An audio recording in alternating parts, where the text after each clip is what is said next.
जीवन, हमारी जीविका का आधार, हमारा रिसर्च, टीचिंग एबिलिटी और सब कुछ, मेधा, चरित्र, अनुशासन, सब ज़मीन में दफन कर दिया। मैं तो जिंदा, मतलब एक लाश हूँ, जिंदा बात कर रहा हूँ और इसलिए कर रहा हूँ कि मैं सत्याग्रही हूँ।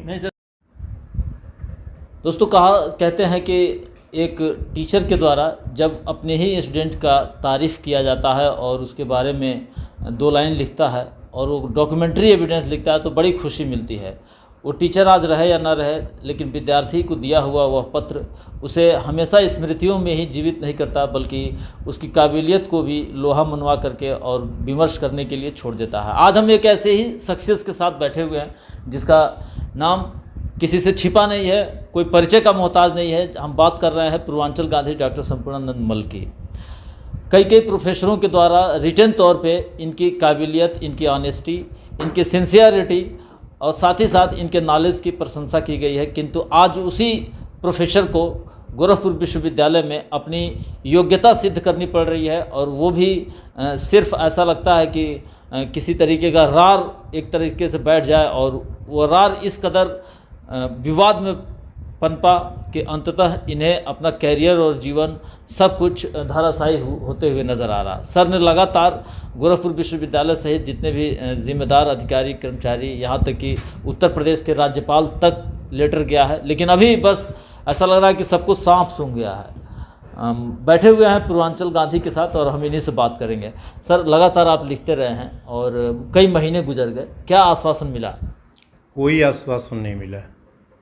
क्या लगता है कि ये खा जाएंगे सब? क्या कुछ नहीं खा जाएंगे, इनको मैं खा जाऊंगा। ये अलग बात है कि मैं जिंदा लाश में तब्दील हो गया हूँ और मैं अनगिनत पत्र लिख चुका हूँ। 1 दर्जन से अधिक पत्र सितंबर 2024 से लेकर अब तक ऑनरेबल गवर्नर और ऑनरेबल वाइस चांसलर के थ्रू, और जब ये लोग कोई रिस्पांस नहीं दिए तब हमने प्रशासन को भी लिखना चालू किया कि अब मैं ऑनरेबल गवर्नर के विरुद्ध जो है उनका इफिगी बर्न करूंगा, उनका पुतला जलाऊंगा और पिकेटिंग करूंगा on the side of university gate. तब जब ये नौबत आई तो मैंने प्रशासन को इन्वॉल्व किया। प्रशासन भी इनसे बार बार दबाव बनाया। एक बार कलेक्टर साहब ने आदेश किया, एडीएम साहब को कहा कि यार को बुलवाइए और पहले पूछिए कि अयोग्यता कौन सी दी, इनको अयोग्य कौन बता रहा है। जब यूनिवर्सिटी ग्रांट कमीशन से ये योग्य घोषित किए गए, अखिल भारतीय परीक्षा पास करके आए हैं, राष्ट्रीय पात्रता परीक्षा पास करके आए हैं, और जब इनको 2003 में योग्यता के आधार पर नियुक्त कर दिया गया, वीसी ने, रजिस्ट्रार का आर्डर है और रिकमेंडेशन है कोऑर्डिनेटर का, फिर 2008 में क्यों इनको बर्खास्त, इनका अप्रूवल निरस्त क्यों किया गया? कोई पत्र का उत्तर नहीं। एक बार यूनिवर्सिटी के कंसर्न बॉडीज बुलवाए गए थे एडमिनिस्ट्रेशन में, हमें भी बुलवाया गया। उस दिन सत्याग्रह हो रहा था, मैं भी पहुंचा, पुलिस यहाँ डिटेन की हुई थी, मैं गया, वहाँ बातचीत हुई। फिर उन्होंने कहा कि आप ले के पत्र इस संदर्भ में आइए। मैं इतनी ही कहना चाहता हूँ कि कुलपति जो है, कुलपति, शासनादेश, कोई व्यवस्था, कोई बॉडी छोड़ दीजिए, जो इनको बनाता है ना, इनको बनाने वाला है जो वह ऑनरेबल प्रेसिडेंट, ऑनरेबल गवर्नर भी मुझे मेरे जीवन काल तक, ठीक है ना, वो मुझे अयोग्य नहीं ठहरा सकता। जो एबिलिटी है अब दिस सर्टिफिकेट इज़ परमानेंट, उस पर लिख के मिलता है कि इस सर्टिफिकेट की जो मूल्य है, जो इसकी वो परमानेंट है, इसकी वैल्यू जो है, वैलिडिटी, जी, वैधता शब्द इसकी वैधता परमानेंट है। इनको भांग खाया हुआ है, सूंघा हुआ है, और ये इतने जैसे कहा जाए कि इतने मूर्खता तो है ही है। वो तो अलग बात है कि हमको तुम कह रहे हो, तुम अपना, यदि मैं योग्य नहीं तो 300 आचार्य में योग्य कौन, ये तो बताना पड़ेगा इनको। और जहाँ तक गुड एकेडमिक रिकॉर्ड का सवाल है, Indology, archaeology, history and culture विषय में कोई एक आचार्य, जिनको दोनों जगह मिलकर लगभग 7-8 प्रोफेसर हैं, किसी एक प्रोफेसर के पास या सभी की डिग्री मिला दी जाए, जितनी भी है, उतनी की सभी की डिग्री हमारे बराबर हो जाए तो मैं विश्वविद्यालय की तरफ देखूंगा नहीं। क्लेम करना तो दूर है, मेरे बराबर हो जाए तो। सबके पास प्लेगरिज्म की पीएचडी है, नकल और इमले की गाइड लिख कर प्रोफेसर बने हुए हैं। रिसर्च मेथोडोलॉजी इनकी किस्मत में नहीं है, इनके जेहन में नहीं घुसा हुआ है। और जो है, और जो पीएचडी है उसका जो है हिस्टोरियोग्राफी पीएचडी, वो ये जानते हैं कि बस लिख देना पीएचडी का काम हो गया। तो ये कोई बताए तो इस विश्वविद्यालय में, लेकिन मैं जानता हूँ कि इनके सीने पर जो चढ़ के होता है ना, सीने पर चढ़ के मैं प्रोफेसरशिप अपना लूँगा और मैं सारे पेमेंट्स लूँगा। इसलिए कि इन लोगों ने 2008 में जब हमको टर्न डाउन हमको हटाया था तो हमारा जीवन, हमारी जीविका का आधार, हमारा रिसर्च, टीचिंग एबिलिटी और सब कुछ, मेधा, चरित्र, अनुशासन, सब जमीन में दफन कर दिया। मैं तो जिंदा, मतलब एक लाश हूँ, जिंदा बात कर रहा हूँ और इसलिए कर रहा हूँ कि मैं सत्याग्रही हूँ। नहीं, जब सत्य और अहिंसा का आपका मार्ग है और आप इसी पे लड़ाई लड़ते हैं। मैं आपके टेस्टिमोनियल को देख रहा था, ये टेस्टिमोनियल मैं अपने दर्शकों को भी दिखाऊंगा। 1993 का है ये, और इसे प्रोफेसर शिवाजी सिंह ने इनको सर को दिया था। और इसमें इन्होंने लिखा है सीधे तौर पे कि he is honest, hard working, obedient and sweet manner. इतना सब लिखने के बाद भी एक पत्र मैं और देख रहा था सर का, ये इसमें एक और बहुत महत्वपूर्ण बात उन्होंने लिखा है, आप शहीद जी, लिखा है, I personally known over Shri Sampurnanand मल। आई taught him methods and theory in archaeology in his MA final stage in 1987-88. He was undoubtedly one of the best student of my class and secured a high percentage of marks in my paper. इसमें उन्होंने लिखा है, मैंने ये Nehru fellowship और Commonwealth fellowship जब भरा जा रहा था 93-94 में, तब सभी आचार्यों ने हमको दिया था। मैं चूँकि JRF हो गया था आर्कियोलॉजिकल सर्वे ऑफ इंडिया का, तो इन लोगों को होप थी कि एक बड़ा स्कॉलरशिप और आएगा इस डिपार्टमेंट के थ्रू, तो एक ये उनका था। और इसी तरीके से एक टेस्टिमोनियल 1993 का ही है, इसमें भी इन्होंने प्रोफेसर विजय बहादुर राव जी हैं जो इनकी तारीफ़ करते हुए लिखा है कि I wish him his success in life. सबसे महत्वपूर्ण बात यह है कि जो ये सर्टिफिकेट शो किया जा रहा है, ये सर्टिफिकेट अपने आप में इस बात का गारंटी है, सबूत है, और ये कह सकते हैं ये एक थाती है कि ये थाती जहाँ भी रख देंगे तो भारी ही पड़ेगी। वो किसी भी, और आज आपको लिखा जा रहा है इस पर ये जो सर्टिफिकेट दिए हैं, ये प्रोफेसर BB राव का सर्टिफिकेट है, जो सोशल और पॉलिटिकल हिस्ट्री पढ़ाते थे और इलाहाबाद के प्रथम श्रेणी के स्कॉलर थे, और जब विश्वविद्यालय बना तब के आचार्य थे। इन्होंने लिखा है, I have great pleasure to testifying to ability of Shri Sampurnanand Mal who has passed in MA examination in first division.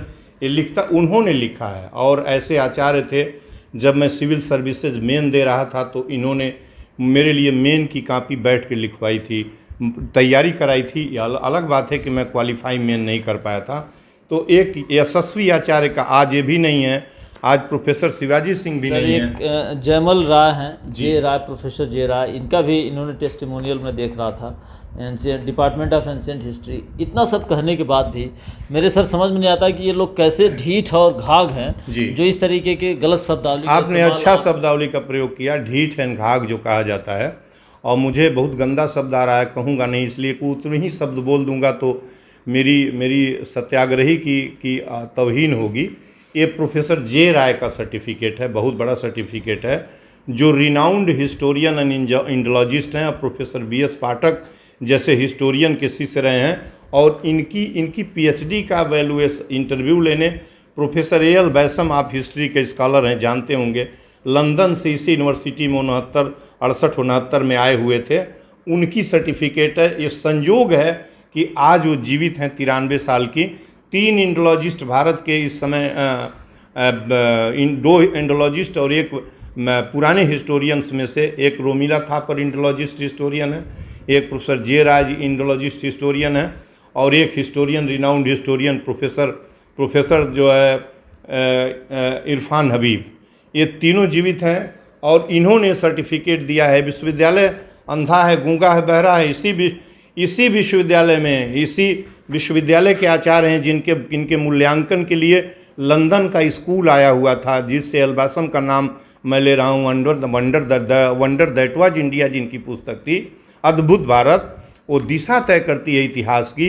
ये लोग भांग खा के बैठे हुए हैं। हमारा मूल्यांकन यहाँ इस विश्वविद्यालय का कौन करेगा? किसको मैं किस उपाधि से संबोधित कर दूं? ये लोग जिस अड़ियल रुख पर अपनाए हुए हैं, मुझे प्रशासन जाने दे, मुझे घर में आरूढ़ न करे, मैं एक दिन में इन लोगों को भंगी बना दूंगा। गेट पर पहुंचने दे, सभी जितने मदारी लोग हैं इनको भंगी बना दूंगा, मैं छोड़ूंगा नहीं। ये सभी यहाँ मदारी हैं, यहाँ कुछ नहीं यहाँ रिसर्च और टीचिंग एंड रिसर्च थोड़े ना हो रहा है, यहाँ कुछ नहीं हो रहा है। जिसको हिस्टोरियोग्राफी मालूम नहीं, हिस्ट्री नहीं मालूम, वो क्या पढ़ा रहा है? वो तो मुझे एक्सपेल किया जा रहा है, ढकेला गया है। कंसेंट नोट लिखने में दिक्कत हो रही है कि मैं विश्वविद्यालय में न जाने पाऊँ। सीने पर चढ़कर विश्वविद्यालय के इन लोगों के या ऐसे घमंडी और लोगों के मतलब क्या मतलब है? कह तो रहा हूँ कि मेरी योग्यता के बराबर, योग्यता तो तुम तय नहीं करोगे, वो तो हमको लाट से तरह से मिला है कि हमारी काबिलियत पर मिला है, तुम गलत हमको अयोग्य ठहराए हो। लेकिन गुड एकेडमिक टीचिंग और रिसर्च एबिलिटी तुम तय करोगे। मेरी काबिलियत और मेरी पढ़ाई तय कर चुकी है। जितने दिन ये लोग बाहर रखे हुए हैं, सच में आप कह रहे हैं कि ये लोग घमंडी हैं, किस तरीके के लोग हैं, मैं क्या करूं। और उस पत्र का देखिए जो हाथ 2008 में सर की नियुक्ति हुई थी और ये 28 अगस्त 2008 का पेपर है जिसमें इन्होंने लिखा गया है। समझने की बात यह है कि यूजीसी की तरफ से ये दिया गया है जी, और हमारे दर्शक भी कुलपति को लिखा गया पत्र है, देख पा रहे हैं 2008 का ये पत्र है। और अभी तक जिस तरीके से एक्शन लिया जाना चाहिए नियुक्ति को लेकर के या उनको परमानेंट करने को लेकर के, ये सारी बातें लगता है कि बहुत देर की जा रही है और एक बहुत बड़े टैलेंट और प्रतिभा को कह सकते हैं अप्रत्यक्ष रूप से हत्या करने की साजिश दमित कर दिए हैं सईद जी। हमारी प्रतिभा बची कहाँ? हम तो ये है कि 2 साल और नौकरी करेंगे, हमको नियुक्त करेंगे तो हम पेंशन के इंटाइटल्ड होंगे। हम इनसे पेंशन हमें चाहिए, हम कितना भीख मांगेंगे? हमको इन्होंने जो किया है, हम इसीलिए इसमें लगे हैं कि हमको पेंशन इनसे लेना है। इनके जो छाती होती है ना, उस पर चढ़ के पेंशन लेना है। और जस्टिस कहीं भी होगा, लुत्ती बराबर भी होगी तो हमें सब कुछ देंगे, ये पैसा भी देंगे, पेंशन भी देंगे। और एक गाली दिए हैं हमको लिखा गया है तथाकथित प्रोफेसर कहकर गाली दिया है विश्वविद्यालय ने, बाकायदा उसका इनको पेमेंट देना पड़ेगा। और ये यूनिवर्सिटी ग्रांट कमीशन का लेटर है और ऑनरेबल वाइस चांसलर को इश्यू हुआ है 2008 में कि आप इसका पत्र ही लिखा है 2 लाइन का कि आप इस संदर्भ में जो मानदेय अप्रूवल और भुगतान से संबंधित है निर्णय लेते हुए आदेशित और निर्देशित करते हुए लिखा गया है कि आपसे निवेदन किया जाता है कि आप इसको करके और जो है हमें सीधे बताएंगे और यूनिवर्सिटी ग्रांट कमीशन को बताएंगे। आज तक 17 वर्षों से इस पत्र को इनको देखने का मौका नहीं मिला है कि कहाँ दम तोड़ रहा है। यूनिवर्सिटी ग्रांट के पत्र की ये हालत है, ये लोग किए हुए हैं। कितने दिन चलेगा? देख सकते हैं कि ये लापरवाही है, लाल फीताशाही है, जो भी कह सकते हैं कह दें। लेकिन इस तरीके का जो दमन है, जो सप्रेशन है, वो भी टैलेंट को शायद अभी ये विद्यार्थियों को पढ़ाए होते तो न जाने कितने और प्रोफेसर और स्कॉलर्स निकले होते। मैं चाहूँगा कि जो भी जिम्मेदार अधिकारी, कर्मचारी, शासन प्रशासन के लोग देख रहे हैं तत्काल संज्ञान लें, ताकि सर का जो अभी टैलेंट बचा हुआ है उसको यह समाज उपयोग कर सके, यह यूनिवर्सिटी उपयोग कर सके और बाहर भी जहाँ चांस मिला उसको कर सके। सर से बात करने के लिए बहुत बहुत धन्यवाद। बहुत बहुत धन्यवाद आपको।